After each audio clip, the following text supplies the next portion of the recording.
Well, it appears that Comcast is pulling the plug on its bid to acquire Time Warner Cable. Bloomberg reports that a formal announcement could come tomorrow. The deal would have put more than half of the country's cable subscribers in the hands of one company.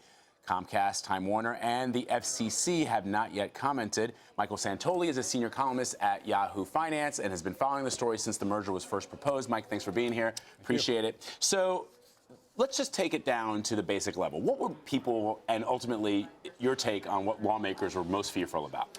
I think they were worried about that much power, more than half of all households having one internet gatekeeper. So Comcast and Time Warner Cable together would be the default provider of broadband service for so many households. And the worry is they could use that market power potentially to regulate how things get to you, what content gets to you, how fast it gets to you, what they charge for it. Yeah, and I feel like a lot of consumers, when they were looking at this deal, were really worried about their cable bills, right? They were thinking, okay, you're going to have this mega company that's going to control how I get and how I ultimately pay for my cable. Right. It's really not about cable.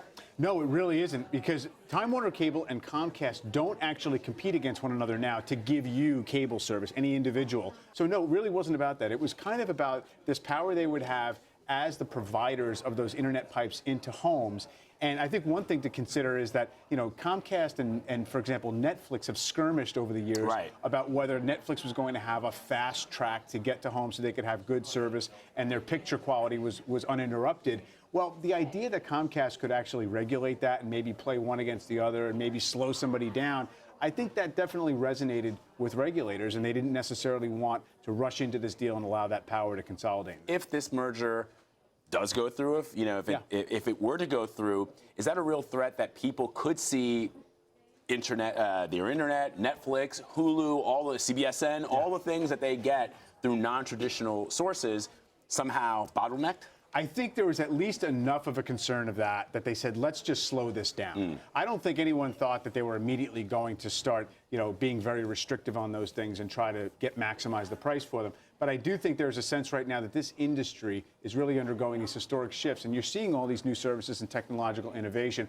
with over-the-top services, and HBO kind of splitting away and offering itself a la carte as one example. They want to allow this stuff to actually develop a little bit longer without necessarily having Comcast and Time Warner potentially all together like that. Can we even, at this point, have a discussion as to whether we're seeing, as Jerry Seinfeld said, the death of cable? I think that a lot more people today are happy to opt out. But I do think that what we are learning is, as you see these so-called skinny bundles, a pared down selection of channels that you might be able to buy, is you have to give up a lot to pay a little less. It's not the bargain that you think it is. Everyone thinks it should be metered like electricity usage, but most of the cost for the content is concentrated in a handful of very widely watched networks. Right. Great analysis. Thank you, Michael Santoli. Appreciate it.